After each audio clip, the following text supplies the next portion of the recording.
품격 있는 아재매 여러분 안녕하십니까? 빨간 아재입니다. 재헌절인 어제 한국과 일본에서 동시에 문재인 대통령을 탄핵해야 한다는 주장이 나왔습니다.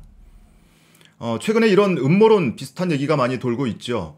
일본의 아베 총리가 한국의 정권 교체를 노린다. 왜냐하면 문재인 정부 들어서고 나서 아베 총리가 원하는 대로 잘 안 움직여주니까. 예전에 이명박, 박근혜 정권 때 제 입맛대로 한국 정부가 움직였던 그 추억을 떠올리는 거죠. 그러니까 그 시절로 돌아가고 싶다.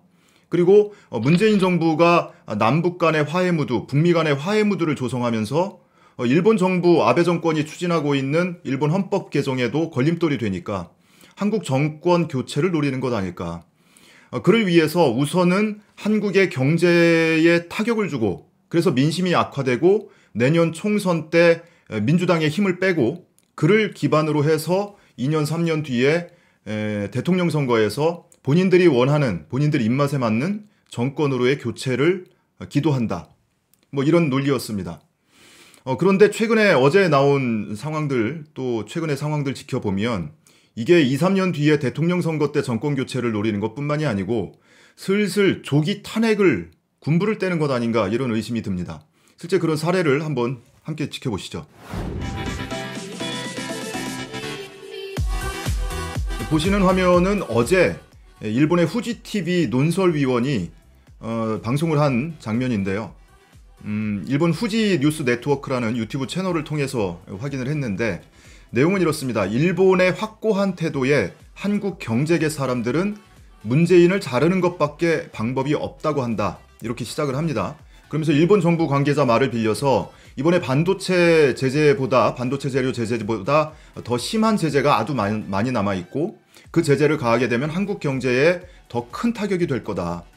그런데 한국이 이제 와서 뭐 징용 문제를 철회할 수도 없고 그리고 이 독도 레이더 문제, 우리는 초계기 문제라고 하는데 일본 레이더 문제라고 하더라고요. 그 레이더 문제도 일본 정부가 양보할 수 없을 거다. 그리고 한국은 위안부 재단도 해산시켰다. 이 상황에서 한국 정부가 일본에 내밀 수 있는 카드가 아무것도 없다. 단 하나 있다면 문재인을 자르는 것 정도다. 이렇게 표현을 합니다. 그러면서 아베 수상은 왜 이렇게 어려운 결단을 했을까? 그것은 위안부 합의 파기, 레이더 조준, 징용 판결 등 문재인 정부와 함께 할 수 없다는 결론에 도달한 것 같다. 그러면서 뭐 잠깐 중간에 얘기하는 게 이렇게 자국 이익만을 위해서 행동을 하는 게 외교를 하는 게 뭐 일본뿐만이 아니고 트럼프, 시진핑, 푸틴 그리고 유럽 각국도 모두 우리나라에만 좋으면 뭐든 한다. 이런 분위기로 바뀌고 있다. 그러니까 일본도 더 이상 우등생일 필요가 없다고 생각을 했고 착한 아이를 그만뒀다. 뭐 최근에 국제포경위원회도 탈퇴했잖아요. 그걸 사례를 들면서 일본이 착한 아이를 그만뒀다라고 표현을 합니다. 바로 이어서 한국에 있어서 문재인을 자르는 건 가능하다. 그러면서 과거에 박근혜 전 대통령 탄핵이라든지 또는 노무현 전 대통령 탄핵안 가결이라든지 뭐 이런 점을 이제 사례를 들면서 그런데 뭐 팩트도 좀 틀리죠. 노무현 전 대통령이 탄핵 도중에 자살했다. 또 이렇게 말도 안 되는 소리를 또 짓거립니다. 그리고 마지막 결론이 이 경제 파탄의 위험에 처한 한국 여당 의원이라고 표현을 했는데 아무튼 한국의 국회의원이 문재인을 자르고 무너져가는 현 한일 관계를 살리는 수밖에 없다. 이러면서 일종의 지령을 내리죠. 그러니까 자기가 뭐 일본 정부 사람들과도 대화를 나누고 한국의 경제계 사람들하고 대화를 나눠보니까 지금 한일 관계를 풀려면 문재인을 탄핵해야 한다. 이런 얘기입니다. 결론은. 그런데 여러분 기억하시죠? 후지TV입니다. 이 방송이. 후지TV가 지난번에 우리나라에서 이 전략물자를 밀반출을 한 게 150여 차례가 된다. 그러면서 일본이 이 반도체 소재 수출을 규제하는 것에 대한 이 논리를 뒷받침해주는 그런 방송을 했던 그 방송사입니다. 그 자료의 출처는 우리나라 산업통상자원부 자료인데 대한애국당 그러니까 우리공화당 조원진 대표를 거쳐서 조선일보 보도를 거쳐서 일본까지 건너간 바로 그 방송을 했던 그 방송사입니다. 우리나라에서 그러면은 탄핵 주장이 어디서 나왔냐? 뭐 뉴스에서 본 바가 없는데 이런 얘기들 하실 수 있는데요. 한번 보시죠. 신의 한수라는 유튜브 채널 아시죠? 보수 채널. 거기에서 풀 버전을 이제 방송을 했는데요. 제목은 문재인 탄핵 법조인들 나섰다. 뭐 이런 제목입니다. 이 방송의 내용은 어제 국회 헌정기념관에서 있었던 문 대통령의 헌법 위반 시정을 위한 청원서 제출 및 발표회라는 일종의 토론회를 중계를 한 건데, 주최는 변호사연합, 그러니까 변협이 아닙니다, 여러분. 대한변협, 대한변호사협회가 아니고 변호사연합이라는 단체가 있고요. 그리고 자유포럼이라는 보수 성향의 이런 단체들이죠. 그리고 주관을 자유한국당 심재철 자유한국당 의원이 공동 주관을 했습니다. 이 자리에서 나온 얘기를 한마디로 결론을 축약하자면 문재인 대통령이 헌법과 법률을 위반하고 있다. 이게 결론입니다.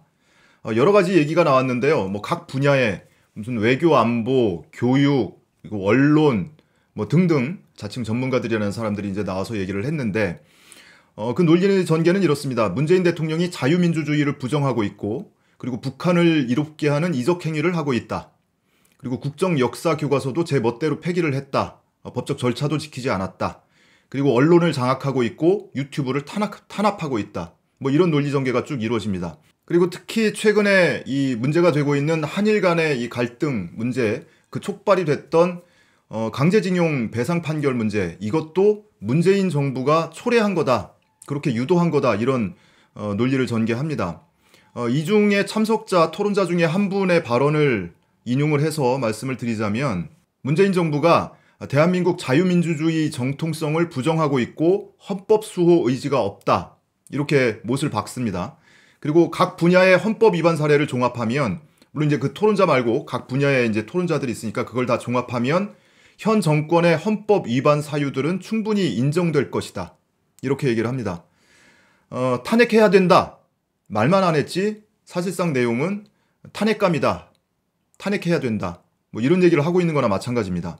그런데 이 토론회를 공동 주관한 게 자유한국당 심재철 의원이라고 말씀드렸잖아요. 물론 뭐 이 자리에는 심재철 의원뿐만이 아니고 뭐 김진태, 안상수, 김문수, 강효상 뭐 이런 여러 명의 자유한국당 의원들이 참석을 해서 뭐 축사도 하고 그럽니다.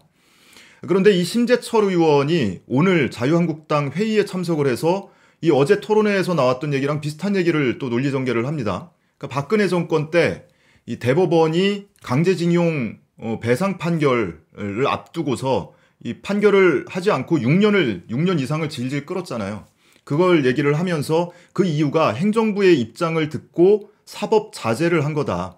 그런데 문재인 정권 들어서서 이 사법 자제를 사법농단이라고 보고 처벌을 했다. 다시 말하면 사법 자제가 필요가 없다라는 메시지를 사법부에 전한 거고, 그 결과로 김명수 대법원이 기존 결론을 뒤집었다. 이렇게 얘기를 합니다. 그런데 김명수 대법원에서 이 판결을 뒤집었습니까, 여러분? 우리 다 알고 있잖아요. 자, 먼저 강제징용 피해자가 당시 뭐 신일철 주금 이런 기업들로부터 배상을 해달라면서 소송을 냈습니다. 그런데 우리나라 법원 1심과 2심에서는 이 손해배상 책임이 없다고 원고 패소 판결을 했어요. 그런데 대법원에서 뒤집었죠. 이건 손해배상 책임을 인정해야 한다는 취지로 뒤집어서 파기를 했습니다. 그게 2012년 5월입니다. 2012년 5월은 이명박 정권 때입니다. 자, 그러면은 이제 파기환송심을 서울고법에서 받아서 다시 파기환송심을 합니다. 파기환송심에서는 기존의 결론을 뒤집어서 1인당 1억 원씩 배상을 하라고 판결을 합니다.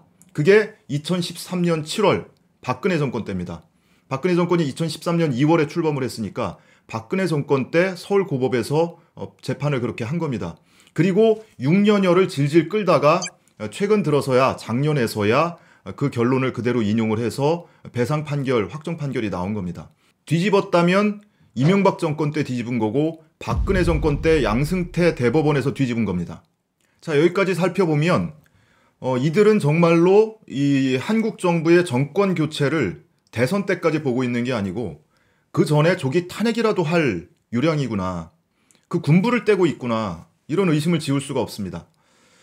자, 민주주의 국가니까 뭐 백가쟁명식의 다양한 견해가 존재를 할 수도 있습니다.